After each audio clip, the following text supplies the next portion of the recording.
Well, dwellings are, obviously important. I mean, we need shelter. Humans need shelter, and we need to feel safe um, when we're not out and about.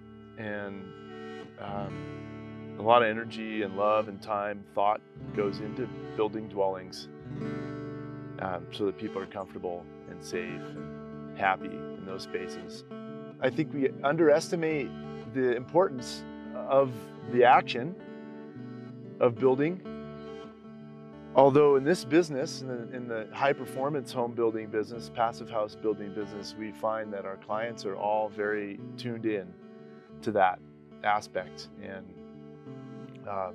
really interested in what we're doing because it is an intimate process. I'm Logan Yates, and I've lived in Bozeman about 10 years on and off. Met this lovely lady about 5-6 years ago, and got married 3 years ago. And see, it's been 4 years ago now that we bought this land, and we have been kind of putting everything we have, all our energy and all our savings towards finishing it up this year, and super excited to be here and super excited to have it almost complete. Yeah. My name's Andrea, and I moved to Bozeman in 2012. And thanks again for everybody coming. Thanks especially to Andre, who's doing sound louder. Can you turn off the fan? Good question. Yeah, we'll shut this off. Right. It's this fan running. What's the word?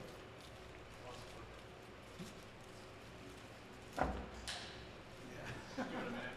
Okay. Just gonna do a collective sigh. This is like a collective sigh. Just to sigh, you all hear it. That's great. I'm sure they have endless jokes and all of the work.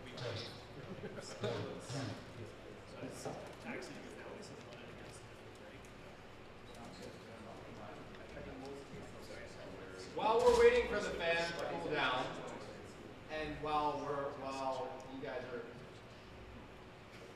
starting to talk, I just want to maybe even give a round of applause to Andre for all of the work he's done in setting up this space and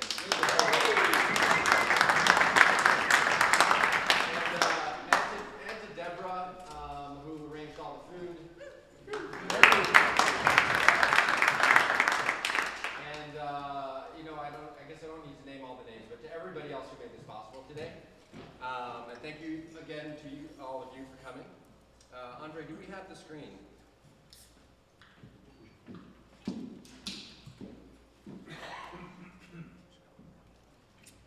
There we go. Okay, so as I said, we call this the 2025 Kootenay-Columbia High Performance Prefab Construction Symposium. This is just a second welcome, but the point of this event really is just to increase awareness around this type of construction. So what I want to talk to you about for 2 minutes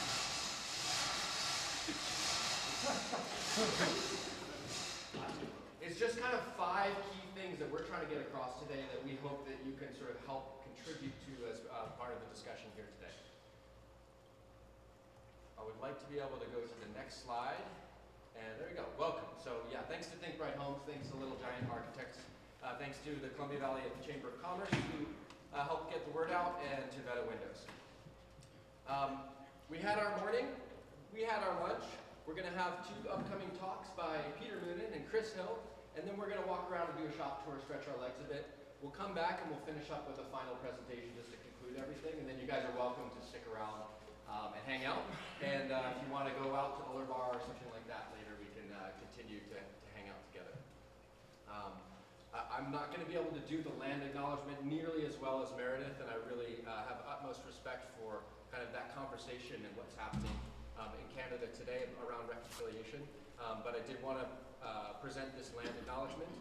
I don't have the habit of doing this because I live in France currently, so I will say that I hope to not mispronounce the names, but this event is taking place on the traditional, ancestral, and unceded territory of the Ktunaxa Nation and the Shuswap peoples. We recognize the Métis Nation of British Columbia, whose citizens share a deep connection to this land. Number 1, building better is possible. We do have the knowledge and the tools to do it.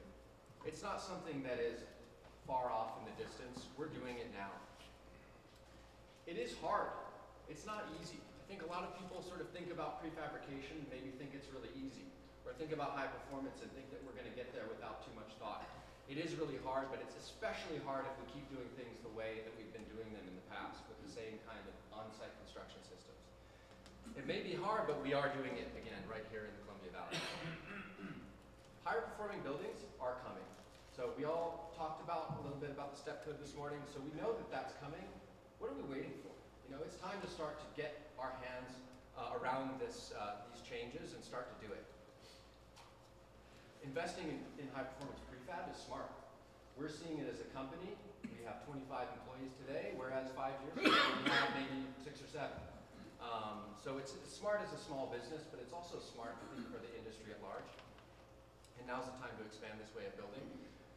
For it to succeed, we really have to all collaborate. So I've already had a few conversations with a few of you about how nobody can do this in a silo, and so that's why we're all here from really many different walks of life and professions: builders, architects, engineers, product manufacturers, government policy people, educators, people from First Nations, people from other institutional ownership. Really happy to have everybody here together in the room.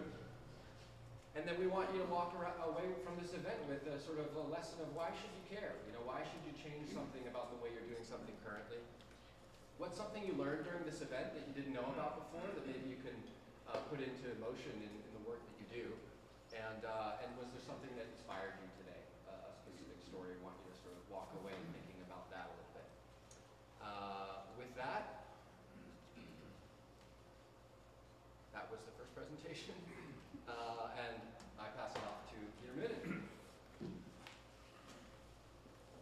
me give you this little here. So, a few years ago, how many of you know about the Canadian Wood Council? For those of you who are unfamiliar, we're a technical support organization. We work in the code area, the engineering area, standards area. We also have a market outreach or advocacy and an enabling component called Woodworks. I'm the National Sustainability Manager, and part of my job has been to arrange technical training tours for construction companies from across the country to Europe. Craig, Rain, and Deanne were all on a tour about 3 years ago. They are very difficult to manage. I'm talking about Craig, Rain, and Deanne. They are relentlessly curious about what is happening in Europe. Now that's not a bad thing. It's just that when I'm the shepherd and I'm trying to get them on the bus, one of them else squirts off and goes somewhere to look under the machine and examine how it's working. Or another one is checking out the saw system, or standing beside the CNC operator, taking his time away from his project and figuring out what's happening. But that leads to innovation. It led in part to this. And so I think that it's been a real pleasure of mine to see some of those outcomes of these tours manifest itself here in Columbia Valley. Chris Hill's also been on one, and he is equally relentlessly curious and probably not as difficult. It's just one guy, so he only represents the young in his divergence. Anyway, what I thought I would do is, Craig, just enter? I think Andre has to switch the presentation. Oh. Do you want a little thing? Because I've got one in my bag. Who's that guy? Okay. So do you have to switch or do I? Nope, you can go right and left. Okay. Right and left. Not the enter button, right and left. Okay, so what I thought I'd do is take some examples of companies that are doing prefab in Europe. Some of them have been doing it for a long time. Some of them are doing things that we do here. Some of them are doing things that are much more advanced. And it's not so much to sort of shame us into trying to do, well, yes it is. There's things that we can do here. And so many companies, present company large, are not doing that. And Meredith pointed out there are 5 big issues that we face. One of them is productivity. One is the increasing regulatory environment. One is lack of employment costs. These are all things that can be addressed by prefab and have been addressed in many countries in Europe. In fact, we've got an upcoming tour to Sweden, and Sweden did it because they became world leaders in prefab because they were facing a housing crisis. After World War II, theirs was the only industrial infrastructure that wasn't destroyed, and citizens were moving to the cities. They had no place to live. So that's when Sweden decided they would build 1 million homes in 10 years. That's probably a bit more aggressive than Canada's intent. But that'd be like British Columbia building 800,000 homes in the next 10 years, which is more than double what we do now. So I'm just going to lead you through some of the drivers that we face. We talked about sustainability, energy performance. That's a prefabricated passive house building in North Vancouver. It's a mixed-use office building. You've been there, have you, Chris? Yeah, the restaurant below, it's good. Yeah. Quattro. So, and then when I look at capacity, the bottom left-hand corner, obviously that's a site-built building, and that's everybody who was building it. That's how a lot of sites are built. Like stick building goes on now, and it's just not terribly productive. If you look at the need for affordability, Canada isn't doing well on that. Our availability of homes is low, and that drives into less approachable times. And then productivity. So the construction sector has a miserable record on productivity. Can anybody guess what the compound annual growth of the construction sector is since 1947? It's just roughly. 4%. What? 4? 4. Somebody else? Annual? And the compound annual growth. 0.1. 0.1. Well, who would invest in something that's going to have a gain of 0.1 per year? So productivity is a big factor that most companies are facing. So this is a modular company. These are projects done in PEI. A friend of Chris and mine, Craig Mitchell, used to work at Britco, a modular company, came through Triple M. And he is now working with several companies to try and really advance modular construction. Modular, panelized, pods, we'll talk about all of those. Last year, the government put out a document that basically said that they're leading the way on modular construction, when in fact they're about 15 years behind. But modular will become a tool for affordability. It's just not going to become the tool. You can make modules out of panels. You can make panels out of modules. So this is a company in Austria, just north of Vienna. We visited that 6 years ago now, and it's got a mix of hand, mechanical assist, mechanical, robotic assist, but no pure robotics. But they produce high-performing homes just as a matter of course. That's what's expected. So when Meredith talked about we're only going to build step 5 and collect carpentry, I don't think you're ever going to build a 2x4 wall with a performance of R12 walls. That's where we have to go. And it makes sense from a cost and performance point of view. But they do it, in Europe, it's just regular. That's how they do things. So this is a very large company. They produce upwards of 2,000 residential units a year. This is a resort in Austria. It's a mix of modules and panels. We saw this. So the panels are basically for unoccupied areas, but the modules are occupied. So if you are looking at prefabrication, don't just say, I can only design as if it's a module. You can combine those. And I think sooner or later, that's done part of the modules are make it compatible.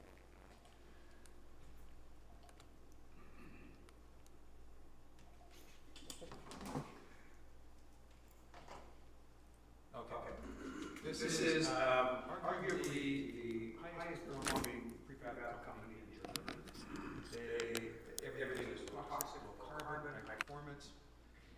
They do a variety of buildings.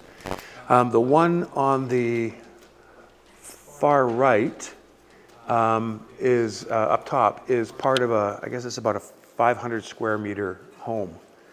And it's a passive level. And I asked the owner, how much would this cost? Did you ever ship to Canada? And at the time, it would cost the equivalent of about $450 to $500 a square foot. That, shipped to Canada. And I said, well, why don't you do that? She said, we don't want to do that. We'd rather teach people. So one of the real advantages to taking people to Europe is they want to share their knowledge. So we can learn a lot from them. Even if we can't do what they do, we can learn a lot from them about the fundamentals for how a wall has to be designed, how they can do it without vapor barriers. They use actually a wood shavings insulation that they manufacture on site. So there's a bunch of different technologies that are available. We just don't have them here.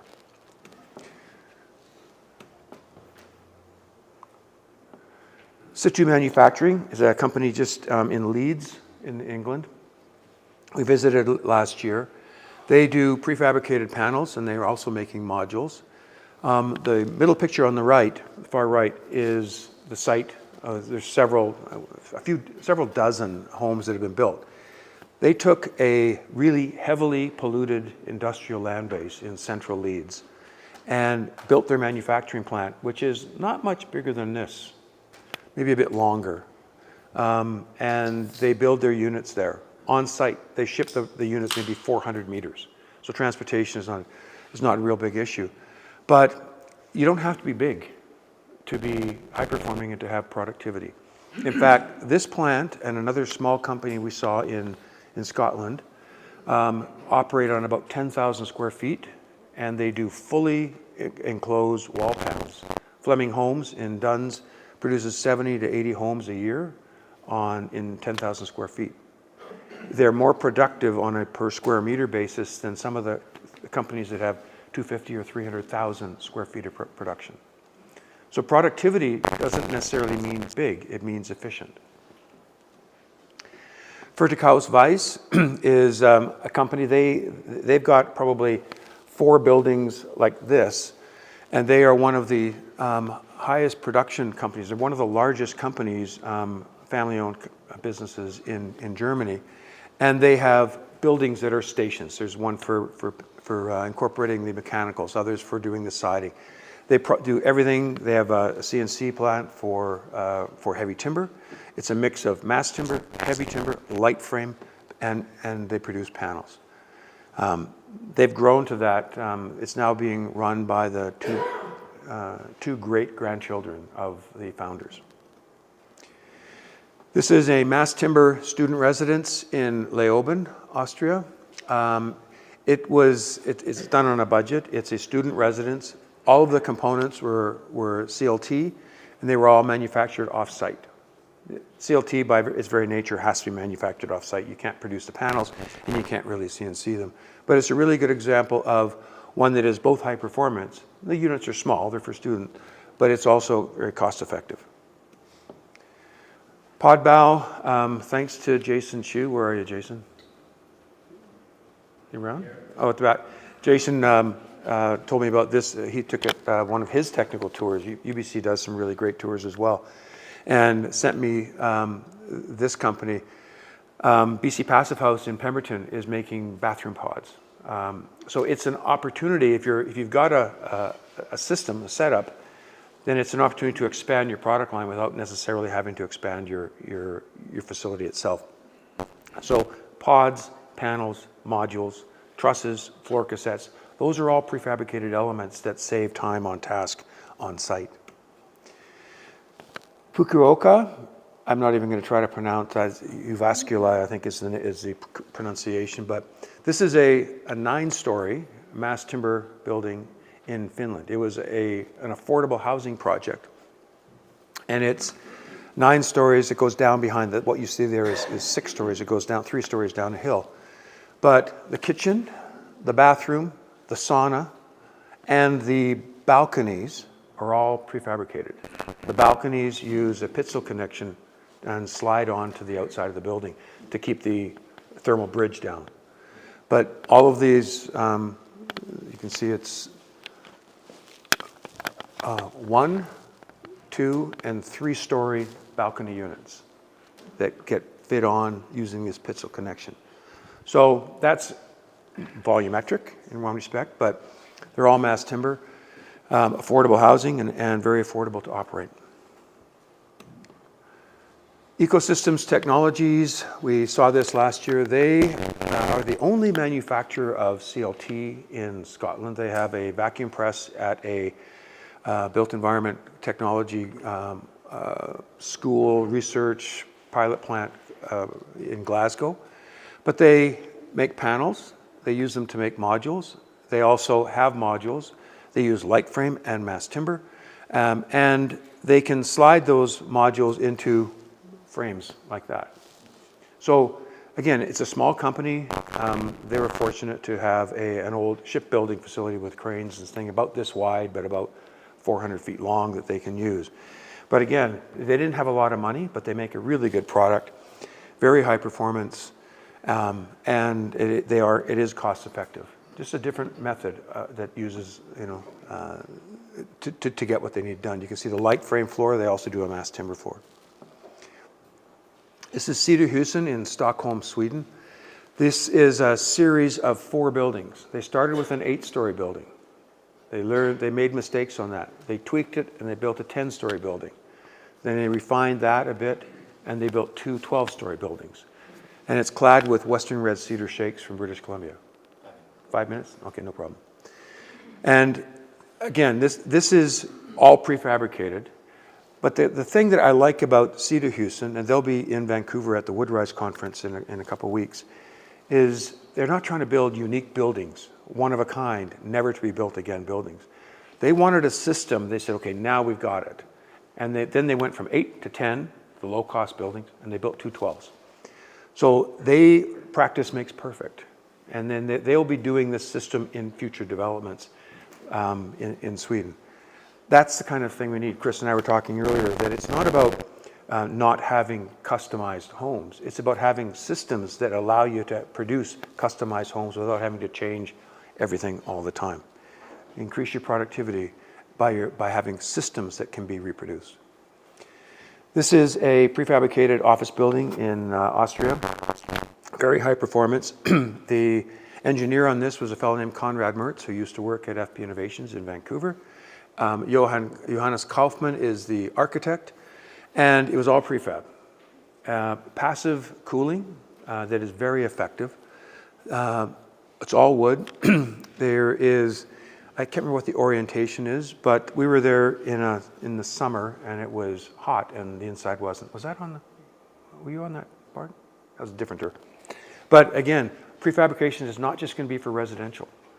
Office, schools, all of those things have potential for either modular or volumetric or panelized. So don't limit yourself to thinking, I only build houses, I only build multifamily. Again, I'm not going to try to pronounce this. This is a 12-story, all modular apartment building in Finland. I don't know how they got, their codes are obviously different, but maybe they have thicker skins or they don't burn as easily or whatever, but they have a 12-story, all modular building. And it went up very, very quickly. There's a hotel in Amsterdam, it was all modules. It was several hundred units, it went up in about 3 months. So prefab is already really well understood in Europe. It sets examples for us in Canada.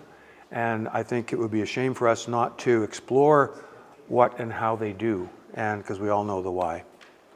I had that one already. Oh, and this one, Lindbäck's, is a mass timber, a modular facility in the very north part of Sweden. And we had a tour of one of their student buildings in Espoo. And they also have to build a bomb shelter in Finland because of potential invasion from Russia. So all of these student residences have a concrete bunker right beside it. But again, the building on the right is the one that we saw. Cost effective, came in modules, have the fridge, everything installed and operable. And this is a modular mass timber building, unit manufacturer in Kalwang, Austria. The thing that I really like about this is, one, they're very efficient. They've got a long assembly line like a typical modular building, but their building is wood. We don't do that. In Canada, very few wood manufacturing buildings, other than Kolesnikov now, are made with wood. But this, the warehouse, which you can see in the top right, can hold 700 units, boxes, and it was full a week before we arrived, and they had the last 15 or 20 there. These units are 4 meters wide and 6 meters long. And Bloomer Lehman is a timber, heavy and mass timber manufacturer. They also do wall modules. They do some of the most sort of exotic architectural buildings for some very high-profile architects, but they also build what society needs: simple, effective, repeatable residential buildings. And this is Timpla. Timpla is an offshoot of Rengley, which is a panel company. Max Rengley turned his company over to his sons, and he started a modular building just northeast of Berlin, and these are some of his projects. They only opened a couple years ago, and they're just going gangbusters because there's a demand for affordable housing in Europe as well. And this is a very interesting mixed structure. It's got a solid CLT elevator and stairwell. It has a mass timber brace frame, you can see in this picture here, that gives it its lateral. This is in a high wind area. The units are installed with everything built, dip beds, tiles, everything. It's 14 stories high, and it's built on super floors. So every fifth floor has a super floor, which is a braced concrete covered platform, and they stack 5 boxes on that. So it's not that the bottom box has to hold 13 modules above it. It's like shelves. And that was built in 2015. And just to show that it's not all work on these technical tours, Craig, Rain, Jan, it was a pleasure having you guys on the tour, and I'm glad that you had fun. So thanks.